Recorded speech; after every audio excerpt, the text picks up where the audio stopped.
Hola a todas y a todos. Primero que todo, desearles un muy feliz comienzo de año. Y segundo, tomarme estos minutos para aclarar por qué hubo tanta distancia de tiempo entre un capítulo y otro. Y es que durante el 2021 yo estaba cursando el último año de mi carrera de licenciatura en música, carrera que me demandaba mucho tiempo en investigar, en escribir y en cada uno de los ramos que tenía que aprobar.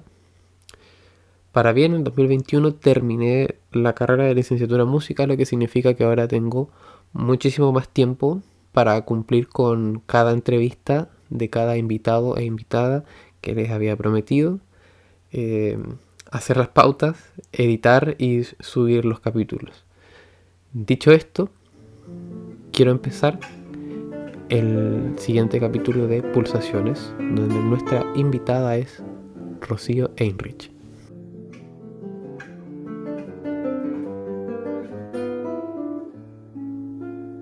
Actual estudiante del Conservatorio de Música de la Universidad Austral de Chile, integrante de la cátedra de guitarra clásica del guitarrista Vladimir Carrasco, a su corta edad ya ha dejado huellas como guitarrista en concursos y como investigadora emergente en festivales. En el capítulo de hoy, Rocío Heinrich. Y lo primero, pregunta de rigor. ¿Amapola o Rocío? Rocío está bien, ¿ya? Todo el mundo me llama Rocío. Bacán, bacán. Amapola fue una etapa, ¿no? Una etapa. Igual vamos a hablar de ese momento, de ese momento, de ese lapso. Ya, pero ahora sí, la verdadera primera pregunta es, para quien no te conoce, ya, por ejemplo, si tú llegaras a otro conservatorio, ¿cómo te presentarías a ti misma? Bueno, me llamo Rocío Heinrich Pradenas. Tengo 20 años y, bueno, estudio guitarra, evidentemente estudio guitarra y lo hago porque me fascina. Yo desde que tomé una guitarra nunca más la pude soltar. Fuera de la guitarra, en realidad digamos que mi vida en general gira en torno a la música, no solo tocando, sino a través del estudio, de la investigación y bueno, ¿por qué no decirlo mucho? De la escucha, mucho de escuchar música. Mi área de interés siempre ha sido guitarra, investigar. Vale, bacán. Esta se nos conecta con la siguiente pregunta. Si siempre quisiste estudiar música, o hay un antes y un después, algún hito que te motive a estudiar guitarra. No, mira, o sea, a mí de chica, desde chiquitita que me ha gustado la música. Pero claro, si nos ponemos a hablar como de la prehistoria de la vocación, porque uno pasa como por distintas etapas, yo cuando era chica y me gustaba la música, yo quería ser cantante. Yo juraba que iba a ser cantante. Pero, bueno, ¿qué pasó? Son por cosas que igual que pasaban en mi casa, porque en mi casa se escuchaba harta música. Yo siempre me acuerdo de cuando mi mamá salía, se iba a las reuniones de apoderados y yo quedaba en la casa con mi papá y mi hermana. Y mi papá ahí ponía su música y sabes que yo vibraba po, con la cuestión, pero siempre nos reíamos porque mi papá escuchaba Rush y ponía los conciertos en vivo en un DVD y salían unos dragones. Parece que a mí me interesaban más los dragones que Rush, pero bueno, siempre estuve así como conectada con la música y por eso a mí me gustaba mucho cantar. Pero cuando ya estaba un poquito más grande, un poquito más, iba como en sexto básico, séptimo básico, mi mamá me dijo, Rocío, ¿por qué no aprendes un instrumento para que así tú acompañes tus canciones? Oh, y yo no quería tocar instrumentos. Mi hermana tocaba el piano ya y yo era como, no, yo quiero ser cantante. Pero fui a clases de guitarra. Y cuando estuve ahí con la guitarra, dije, no, yo ya no quiero cantar, no necesito cantar. Y bueno, y poquito después yo como que tomé la decisión, digamos, formal, ya como un año después de estar ahí tocando guitarra, charrasqueando, qué sé yo, Cuando me preguntaban, ¿y usted qué va a hacer? No, yo voy a ser músico. Y me miraban así como, porque, claro, para ellos era como, ¿pero por qué? Bueno, pero digamos que fue como, yo tomé esa decisión esa vez y nunca más la cambió, o sea, jamás me hubiera imaginado en otra cosa. Mm. Y pregunta, ahí igual vamos a profundizar después. Siempre, desde ese momento, desde la escucha, ¿no es cierto?, de Rach, en este caso, ¿cuándo nace el amor por los Beatles? Justo cuando estaba empezando a estudiar guitarra, fueron las dos cosas al mismo tiempo. Para unas vacaciones, bueno, no sé si, si se me nota, pero yo siempre he escuchado la música en CD. A mí Ya. es como tradición hacerlo en CD. Y era tradición familiar, siempre que salíamos de viaje, llevar CD en el auto. Y hubo un verano que mis papás echaron al auto unos CDs de los Beatles y los pusieron.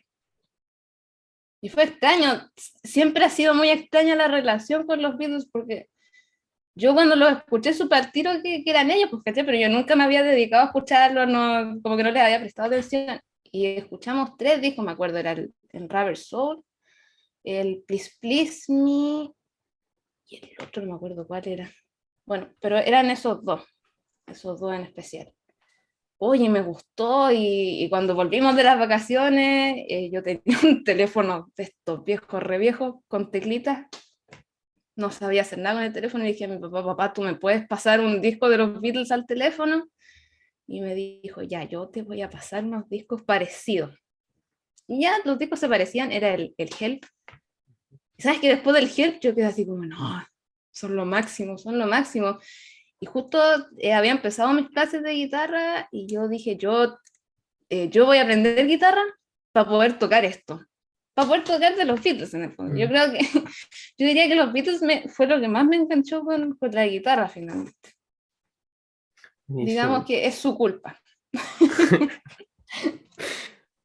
Oye, y ahora que ya empezamos con guitarra, como tal, me acuerdo que la primera vez que te vi fue cuando ambos subimos un video para un concurso de Alhambra, ¿cierto?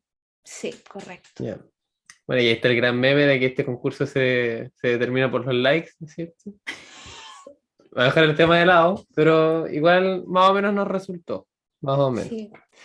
Eh, pero quería que nos hablaras de eso, de los concursos tanto online como los presenciales, y lo bueno y lo malo que has tenido concursando. Porque dicho sea de paso, tú eres súper joven, ya has concursado bastante. No tanto como parece. No he concursado tantas veces. Sí, pues nos conocimos en ese concurso online.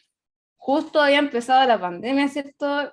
Y yo estaba, no sabía qué hacer porque justo había entrado al conservatorio. Se suponía que iba a empezar una vida y esa vida no empezó. Entonces yo dije, ¿qué hago? ¿Qué hago? ¿Qué hago para entretenerme, digamos? Porque no, algo tenía que hacer. Y vi ese concurso y ya, vamos.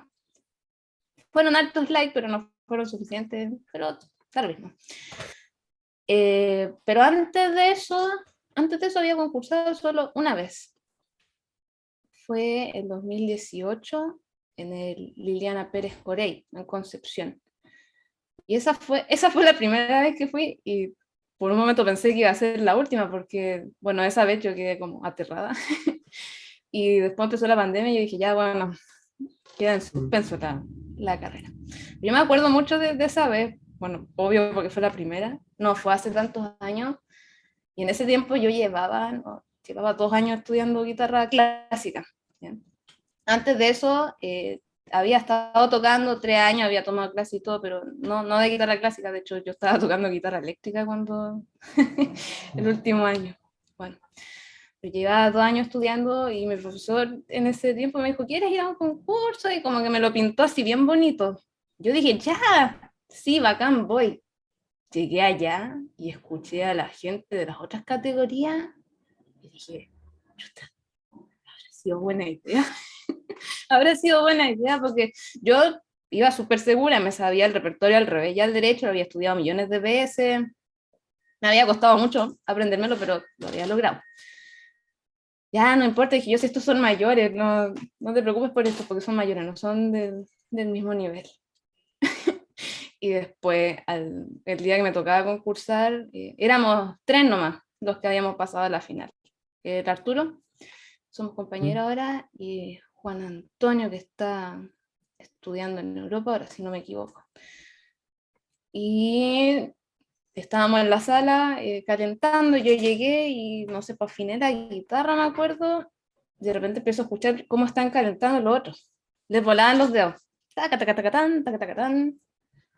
Oye, yo no, ni con 3 años de práctica haría eso. Entonces yo decía, no, ¿por qué vine para acá? No tendría que haber hecho esto.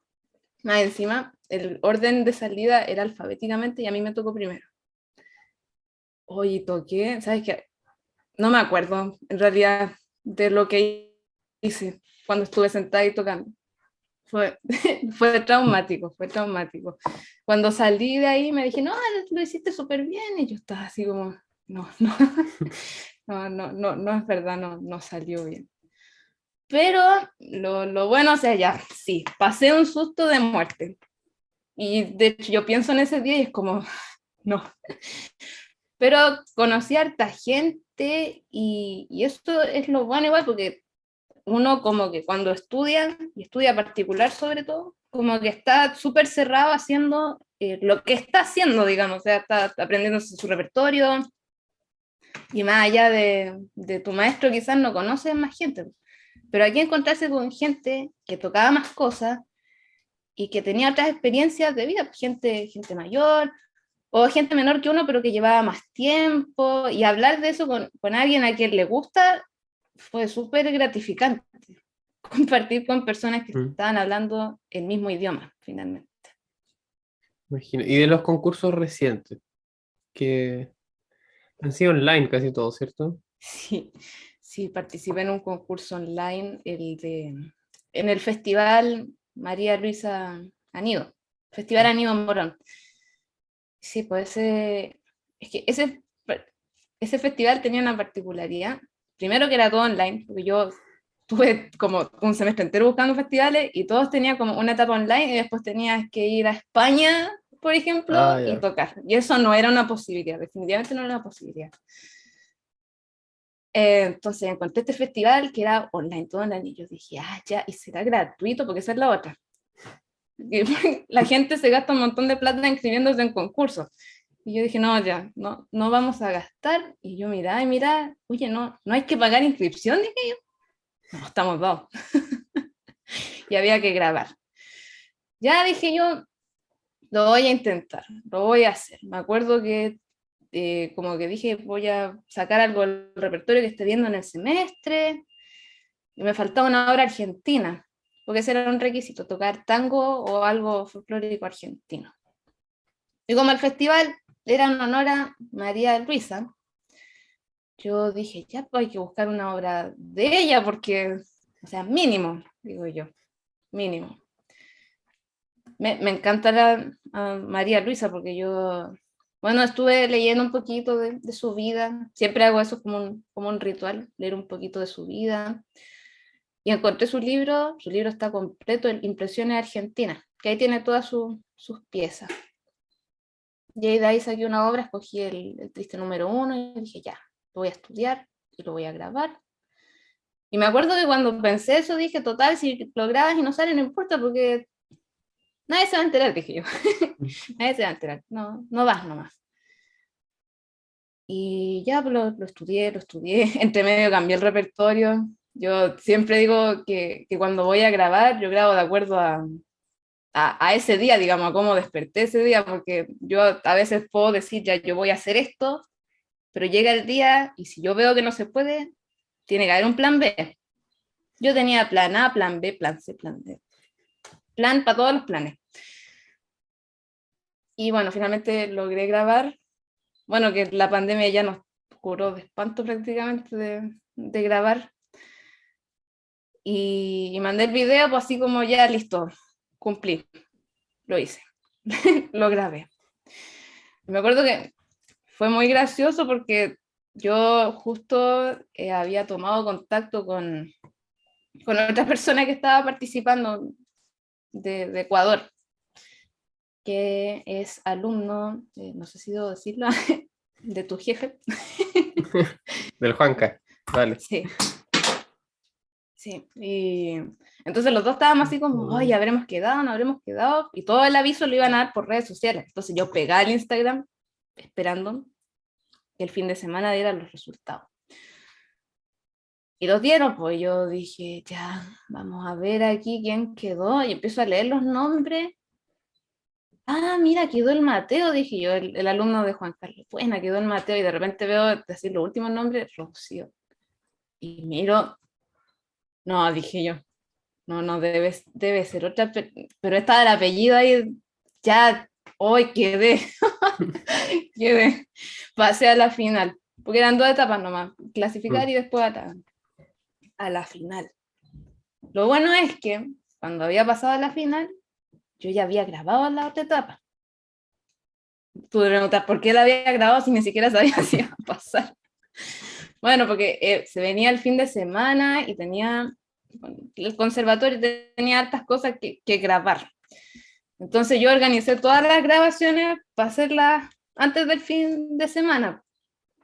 Y bueno, como grabar era difícil, porque a pesar de que lo había hecho muchas veces, uno se sienta y aprieta el botón y se equivoca en puras leceras.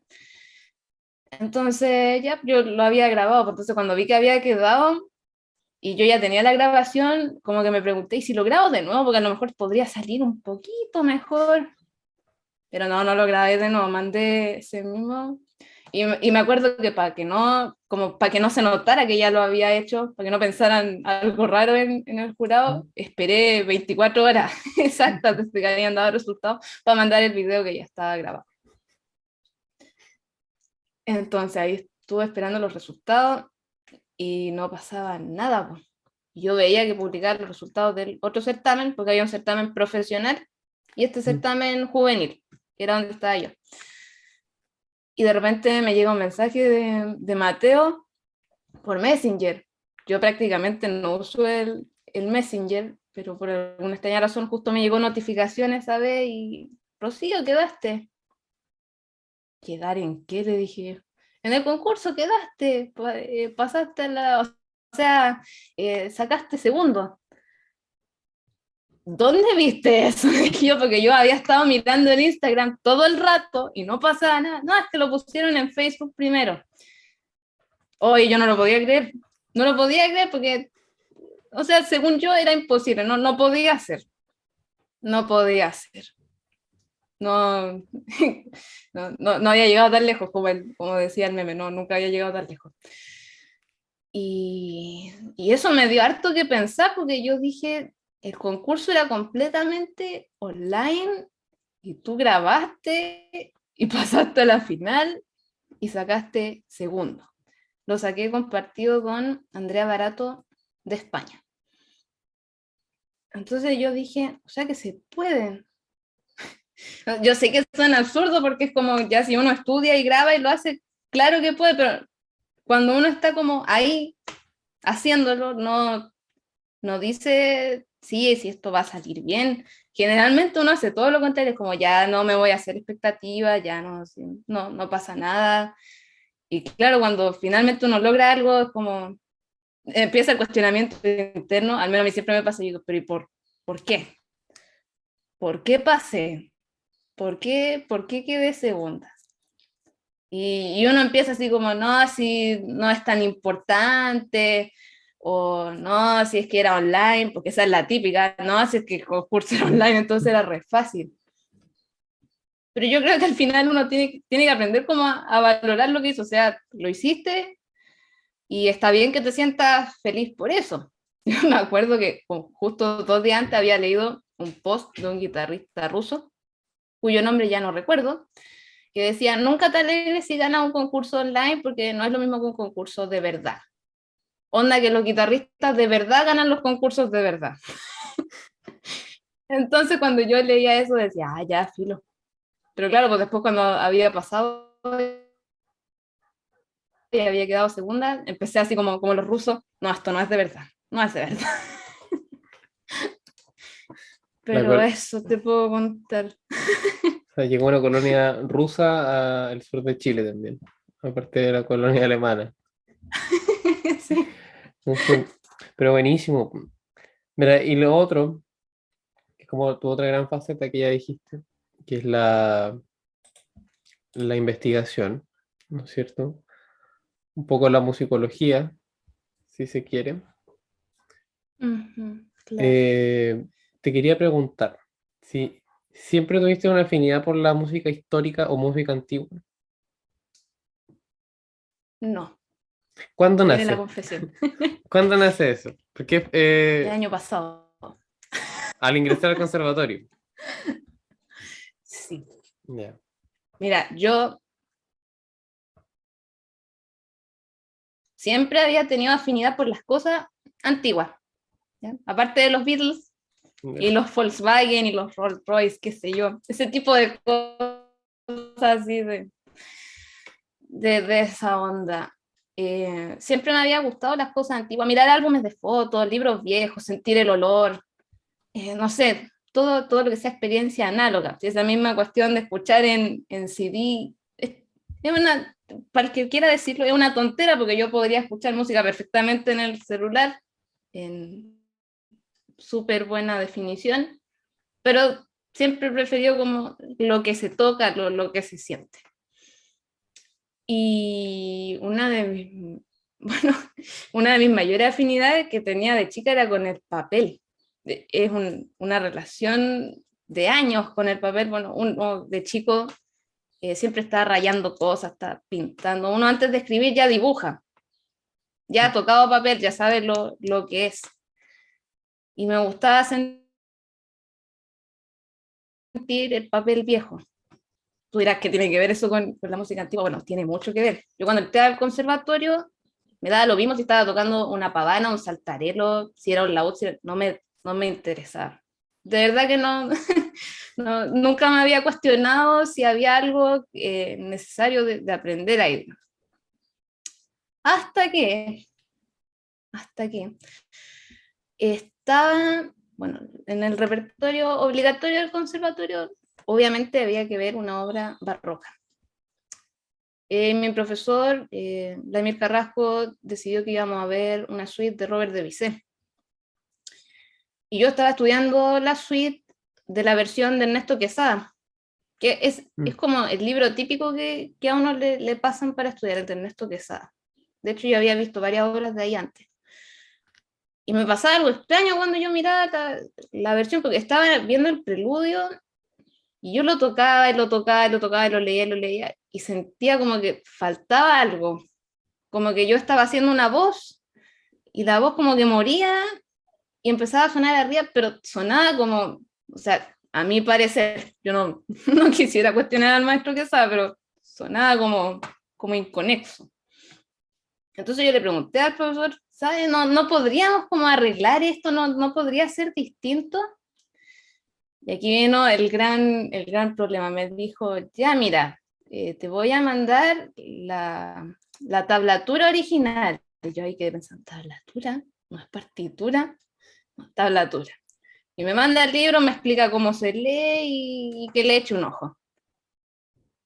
Y sabes que yo miré la hoja con esa letra vieja y desordenada y me enamoré.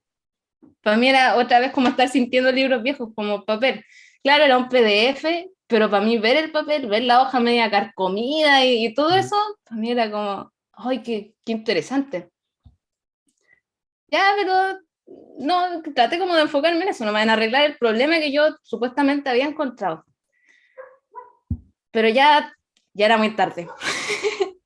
Ya había caído en las redes, digamos, me había picado el bicho, porque, claro, yo dije, deben haber más libros de esto, y empecé a buscar y buscar. Y bueno, llené el computador de PDF con manuscritos, con tablatura impresa, y empecé por eso, más que nada, por el libro, por el gusto de mirar el libro y de tratar de entender lo que estaba ahí. Y después cuando ya leí así como de corrido, empecé a tocar y no se parecía en nada a algo que yo hubiera escuchado antes. O sea, es loco porque todo el mundo ha escuchado música barroca, no sé, todo el mundo ha escuchado Bach, ha escuchado Vivaldi, es como el starter pack Vivaldi Bach, Mm. pero no, nunca había escuchado como, no, hay música para guitarra, no, para mí era nuevo y me gustó tanto ese sonido nuevo, esa música nueva, que hasta el día de hoy, o sea, si tengo un ratito, pesco un PDF y lo abro y leo ahí un rato y trato igual de buscar como el sello, el estilo.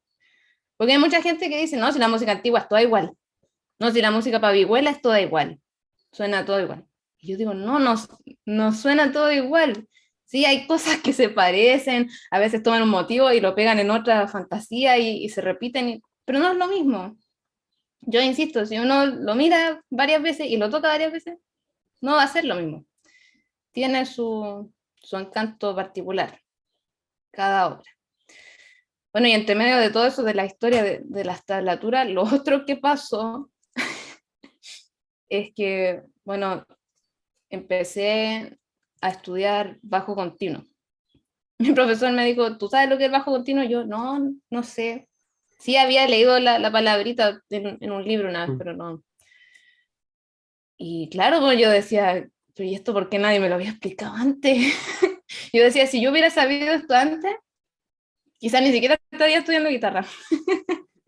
De hecho, si a mí me preguntaran si yo de chica hubiera querido tocar un instrumento, si a mí me preguntaran, yo creo que hubiera dicho, yo voy a tocar clavecín. Mm. No estaría aquí en esta onda de la guitarra, probablemente estaría tocando clavecín. Pero bueno, quién sabe, ¿no? Quién sabe si después pasa otra cosa. Entonces, tablatura, bajo continuo y el tiro de gracia. Estaba leyendo el libro de Pascal Quiñar todas las mañanas del mundo. ¿Por qué? Porque mucha gente recomienda la película. Nunca vi la película porque leí el libro y la verdad es que no, no, no me gustó. No me gustó mucho.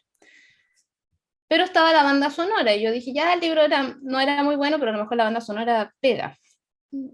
Será buena. Y la persona que armó el disco de la banda sonora tiene que haber sido un genio porque la primera obra que sale en el disco es la marcha de la ceremonia de los turcos de Lully. Y es como una manera con mucha personalidad para empezar el disco, porque empieza esta marcha con todas sus ganas, pam, pam. Y yo quedé así como, wow. Y la escuché entera y mientras siguió sonando el resto del disco, yo todavía estaba pensando en esa primera obra. ¿Y de quién es esto? Dije yo. Jean-Baptiste Lully. Ah, me suena ese nombre, este no es el tipo que se pegó con el bastón en el pie. Me da mucha pena porque me da pena que todo el mundo sepa eso y no haya escuchado su música nunca. Pero ya, hice un esfuerzo por aprenderme el nombre de este compositor y aprenderme el nombre de la obra. Porque el hecho de que estuviera en francés me liquidó, pues, o sea, yo miraba y después cuando la quería buscar en YouTube, chuta, ¿cómo se llamaba? Decía yo, ¿cómo era? ¿Cómo era? Y ya, pues, y me gustó tanto esa marcha, y hasta el día de hoy no sé por qué me gusta tanto, que yo dije, yo necesito escuchar más de esto. Y siempre estoy buscando, desde ese día que estoy buscando más y más y más. Y bueno, la marcha eh, la escuché como de una forma casi obsesiva, porque yo necesitaba entender cómo funcionaba la marcha y quería también entender por qué me había gustado tanto. Pero bueno, todavía no sé qué es lo que tiene de particular. No sé qué tiene de particular Lully. Estoy consciente de que su reputación siempre ha sido como puesta en duda. Como compositor más que nada, siempre escuchaba historias como no, si Lully escribía la parte de arriba y el relleno armónico lo hacían sus alumnos. Y yo digo, bueno, si lo hicieron los alumnos, pucha, les quedó bacán, les quedó bacán, no no lo voy a menospreciar por eso, digamos, o sea, la obra en sí funciona, suena bien, o sea, suena mejor que bien. Así que eso, la marcha, no sé, me marcó.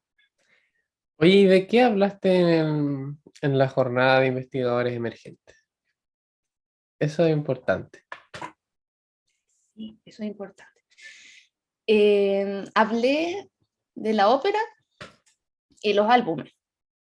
¿Qué tienen que ver la ópera con los álbumes? Ya. Bueno, escribí un trabajo para el ramo de historia de la música aquí en el conservatorio. Porque el contenido obligatorio era estudiar un capítulo de un libro de Aaron Copland, el cómo escuchar la música.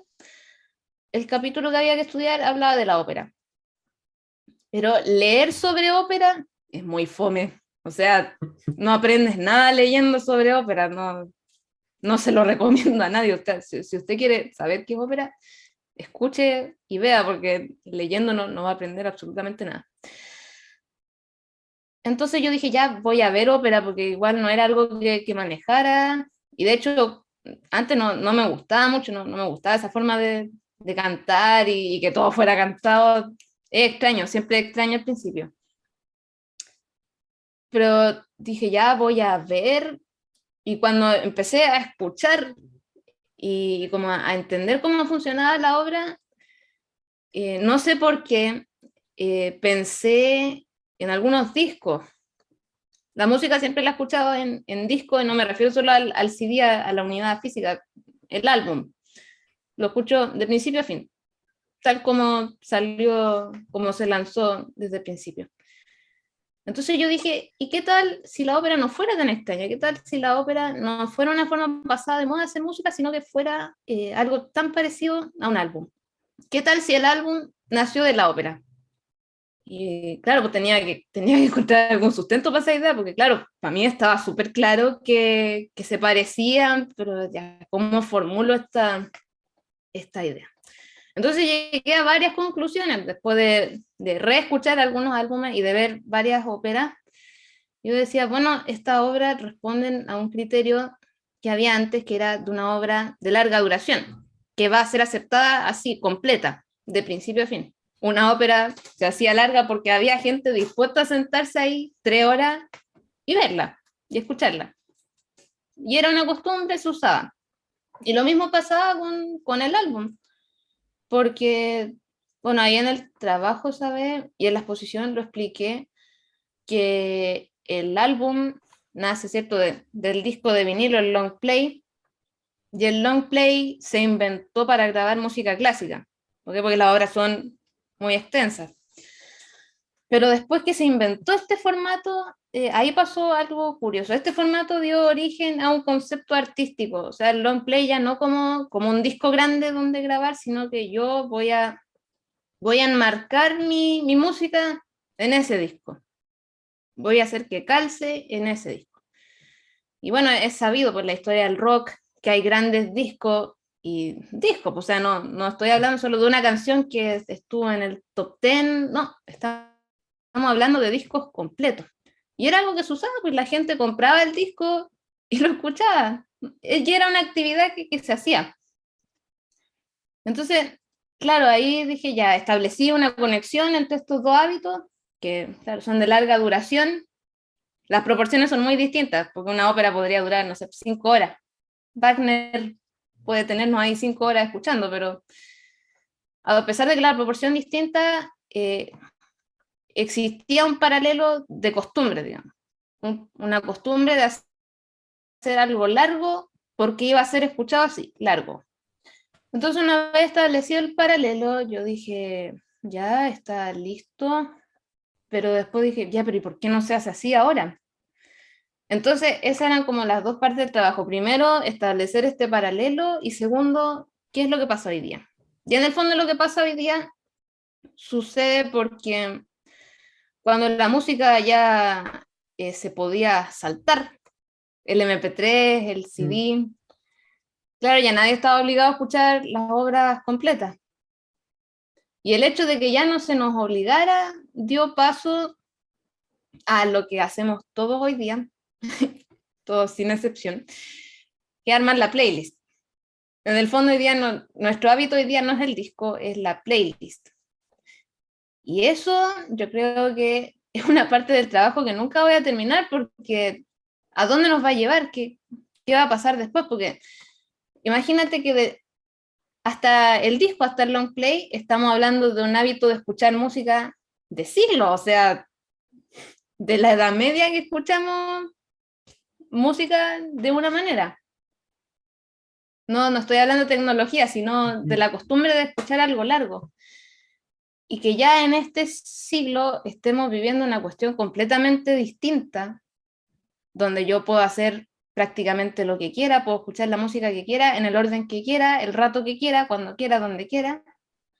Entonces, un hábito que había sido tan marcado hasta el siglo pasado, ya como a preguntarse, bueno, ¿esto de la playlist será pasajero o es un hábito nuevo que va a marcar una nueva forma de hacer música y una nueva forma de consumirla? No sé cómo será en 500 años y es algo que no, yo no me atrevería a predecir, me encantaría saber, pero me llama mucho la atención. Y bueno, en eso va a ser mi exposición. De eso hablé esa vez. Me tocó en el mismo bloque que otra persona que también iba a hablar de la ópera, porque había compuesto una ópera moderna, porque la hacía en base a una teleserie. Entonces ahí se formó un diálogo bien interesante, claro, y si la ópera ahora la hacemos de otra manera, porque al final la cuestión era como, ya, pero la ópera sigue o no sigue. ¿Muere la ópera o no muere? Vamos a seguir componiendo. La conclusión al final fue que sí, que va a haber gente que va a seguir componiendo ópera, porque igual, como te digo yo, era una costumbre, o sea, no sé qué es lo que tendría que pasar para que desaparezca. Yo creo que la ventaja del día de hoy es que a pesar de que nos parezca que hay costumbres que se están perdiendo, en el fondo están ahí. Y no hay problema en que convivan con las nuevas costumbres, como que ahora hay espacio para todo. Oye, y bueno, hablamos de concursos, ¿no es cierto? De un inicio. Hablamos también de lo que has expuesto o a nivel de investigador emergente, ¿no es cierto? Y quería preguntarte, en un ámbito siempre musical artístico, no como Sebastián, que la última vez me respondió en un ámbito familiar, no es la idea, por el mayor éxito que hayas tenido y por el mayor fracaso que tú consideras que hayas tenido. Oh, déjame pensar en el fracaso primero, yo creo que eso es más fácil. No. Mm,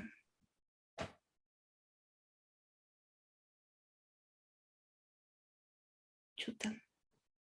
¿Sabes qué? No sé si es porque igual he hecho poco o porque lo he hecho todo online, que no sienta como que haya tenido una caída tan fea, pero ¿tiene que ser de guitarra? De música, es que por Ya. eso es interesante la pregunta en este caso, porque tú consideras que has hecho poco, pero Ujú. en la, digamos, en la costumbre del artista chileno actual, se hacen pocas cosas porque uno empieza tarde. O sea, no está en nuestro ADN Ujú. artístico empezar muy chicos. Sí, Entonces, perfecto, tú igual empezaste como temprano a entrar en la música, pero nuestras carreras empiezan tarde, ¿no es cierto? sí, la carrera empezó muy tarde. Pero independiente de lo tarde, tomando como esos, digamos, 3 4 años de carrera en los que podríamos considerar, has hecho bastante. Entonces, para aquellos que no han hecho ese recorrido, puede parecer, pero es que Rocío nunca se ha equivocado. ¿Cachai? Entonces, la idea es buscar cuál es el momento que tú más valoras, tu mayor éxito, y el mayor fracaso. Como tú dices, puede ser un fracaso no tan grande, ¿cierto? Puede ser quedarse en blanco, no sé, se te olvidó citar a algún autor y te hicieron un pedazo en una presentación. Pasa, pasa. Eso puede ser. Claro. No, mira, no, afortunadamente he tenido como mucha suerte porque no me he encontrado con gente así como insidiosa. No he encontrado así como gente que se haya empeñado en hacerme pedazos, porque pasa. En lo musical digo, porque en otros ámbitos sí he tenido, sí he tenido mala suerte. Yo me acuerdo, yo de la única cosa así como que como que esa vez sentí que había fracasado. Yo ahora lo pienso y digo, es absurdo, pero sí, para que vean que uno se equivoca. Una vez, cuando apenas tocaba guitarra, por lo tanto todavía estaba cantando, fui a un festival de la voz fuera del colegio. Porque yo siempre había participado en el colegio y me había ido bien. Fui a un festival que era así como súper abierto porque era en el mall, era en el mall de Chillán. Y yo me acuerdo que fui a esa vez y canté una canción que había cantado muchas veces, o sea, se supone que no me podía equivocar. Pero parece que me equivoqué. Me equivoqué porque me confundí en una parte, porque la pista traía segundas voces, en fin, y no pasé. Y yo en ese momento me sentía pésimo porque yo decía, o sea, habías ido súper bien hasta ahora y como dice la gente, nunca te habías equivocado y te equivocaste ahora. Ahora que era súper fácil, te equivocaste. Bueno, después se volvió una constante porque finalmente cuando uno toca guitarra también te pasa eso, se equivoca en lo más fácil. Pero claro, esa vez fue como doloroso en el fondo porque uno se acostumbra a lo bueno, no le gusta perder finalmente. Pero fuera de eso, así como algo feo, no. O sea, cuando te hablé del concurso, por ejemplo, yo en ese momento había sentido que era el momento más feo de mi vida, pero yo ahora lo pienso y digo, no, sí, me fue bien. Y me costó hacérmelo entrar en la cabeza, te fue bien. Pero como te digo, este festival de la voz que fui a saber, y fue como una espina, y hasta el día de hoy yo digo, ¿por qué te equivocaste, Rocío, si era tan fácil? Menos mal que lo dejaste. Y mayor éxito. Mayor éxito. Mira, te voy a contar una historia. En el mismo concurso en el que nos conocimos tú y yo, online, Ujú. empecé a interactuar con un compañero brasileño, Igor, Igor Alberto. Y bueno, la interacción era súper lenta porque él, no sé, como que había intención de entablar una conversación, pero yo no me atreví nunca a hablarle porque como él era brasileño, yo dije, no, no debe hablar español, o sea, hasta que un día él afortunadamente me habló, él tomó la iniciativa y me habló en español. Y yo dije, ¡ay, salvado! Habla español. Y ahí empezamos a hablar y hablábamos harto.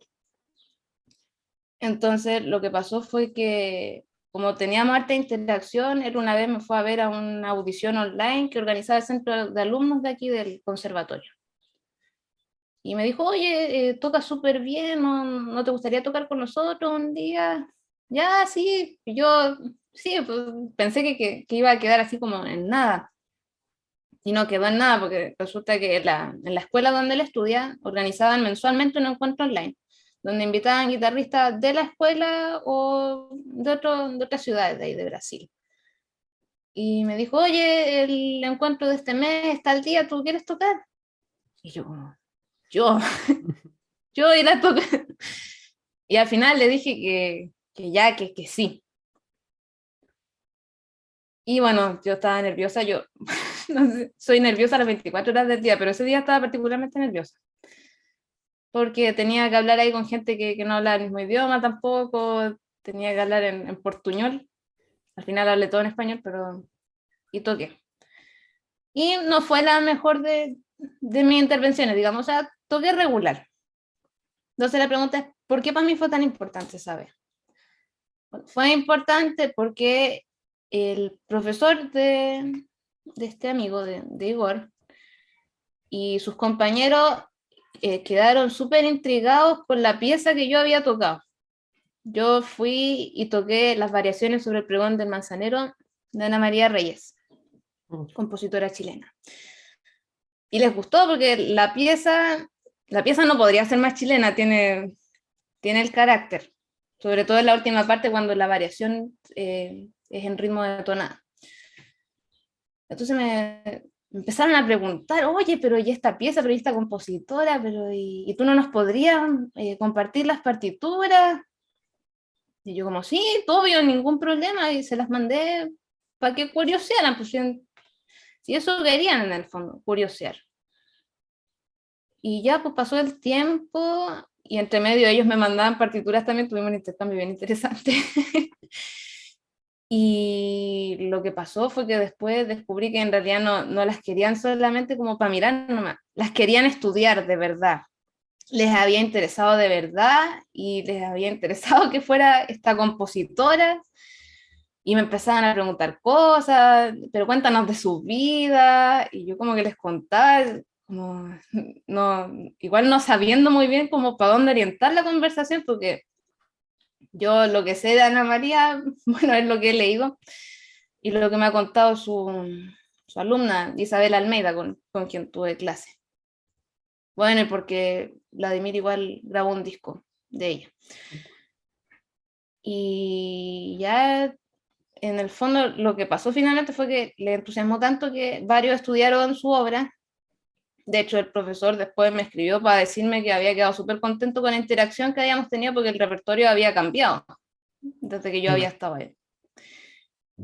Y uno de los chicos incluso hizo un disco casero, lo subió a Spotify y todo, y grabó varias obras, y grabó una de Ana María, grabó Impresiones.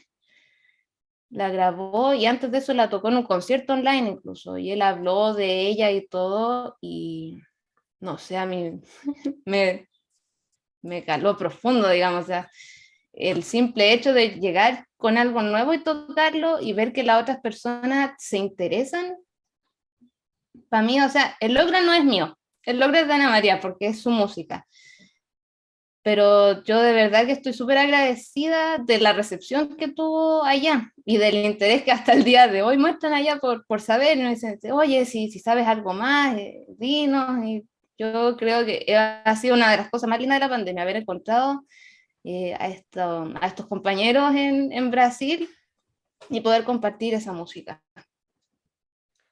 Ha sido una Buenísimo. bendición en ese sentido de la pandemia, porque sin pandemia no hubiera pasado. Sí, po. De todas maneras. Y te quería preguntar por el músico que no toque cuerdas pulsadas que más te inspire. Que no toque cuerda pulsada. Mm, Claudio Parra, de los Jaivas. Sabes que yo cuando lo escucho tocar me inspira un respeto enorme. O sea, para mí es un gigante, ¿no? Otro nivel. Sí, siempre mi papá siempre me contaba la historia de los Jaivas y me explicaba que el Parra, el Claudio, había sido el único que había estudiado formalmente, porque él estudió piano y que sabía harto, y o sea, eso no me cabe duda, si debe saber montones, porque sentarse ahí y hacer lo que se le dé la gana con el piano de acuerdo a la canción que estén tocando, o sea, eso es, eso es maestría, no podría decir otra cosa, genialidad. Y yo siempre que lo escucho, no, yo lo admiro muchísimo. Oye, ahora te quiero hacer preguntas cortitas. Te voy Dime. a dar en este caso el nombre de algunos artistas y tú me dices lo primero que se te venga a la cabeza. ¿Ya? Bueno, Nombre o apellido. Lennon. revolución. McCartney. Sí. Amor. Isabel.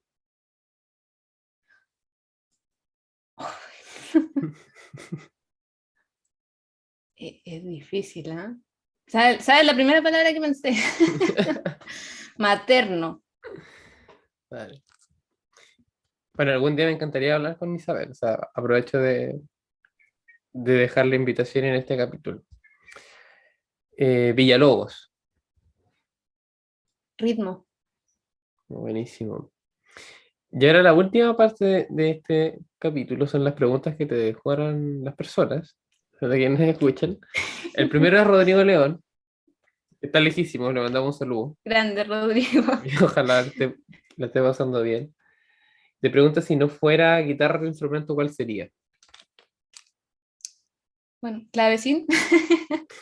Pero si no fuera clavecín, porque no sé si se hubieran dado las cosas. A mí me hubiera gustado mucho tocar el bajo o el contrabajo. ¿Sí? El bajo. Tiene un poder, le da el poder a cualquier canción. La El- gente que escucha el bajo también se siente poderosa.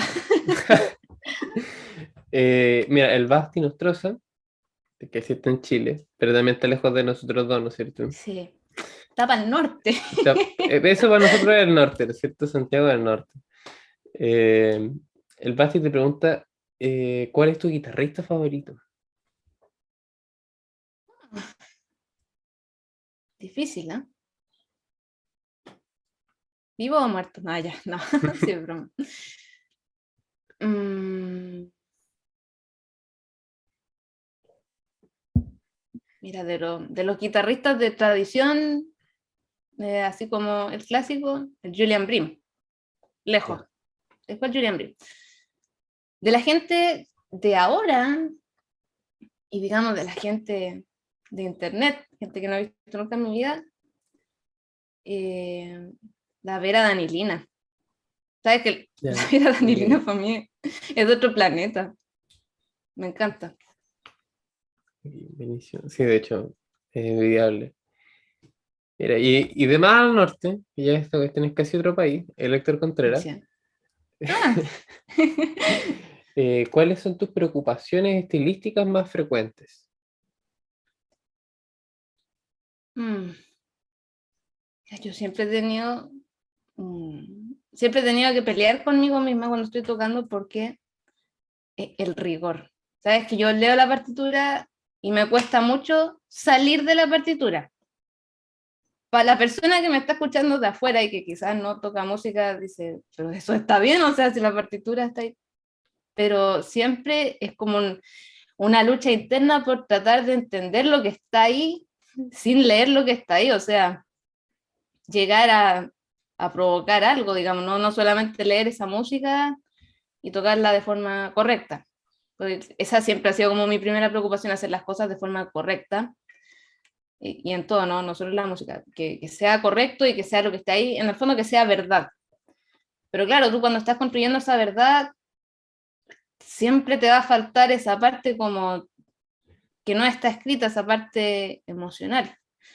Entonces, en este momento, mi gran preocupación y mi gran lucha interna es eso, dar, entregar un mensaje, no leer solamente lo que está ahí, que tenga algún significado. Y claro, eso siempre ha sido un problema porque yo le puedo encontrar un significado y lo puedo interpretar de una manera, pero puede estar muy lejos de lo que el compositor había pensado. Entonces, en ese error a equivocarse, en ese error a hacer el loco en el fondo y vender algo que no es, uno se cohíbe, finalmente. Buenísimo. Oye, esas son las preguntas seleccionadas, ¿no es cierto? Puede que en otra instancia te haga las demás, pero a veces no el chancho. Pero te quiero dar las gracias nuevamente por aceptar la invitación, por tu tiempo y sobre todo como por la profundidad de la respuesta. No, Estoy muy agradecido. gracias a ti, no. Rico conversar contigo. Bacán. Oye, entonces concluimos el quinto capítulo de Pulsaciones con Rocío, acá Amapola. Y ahora sí va a haber una continuidad en este podcast, ahora sí lo prometo. No, no tengo ninguna tesina que entregar para los que están enterados. Eso, cuídense un montón y de nuevo gracias, Rocío. Gracias a ti, Alonso.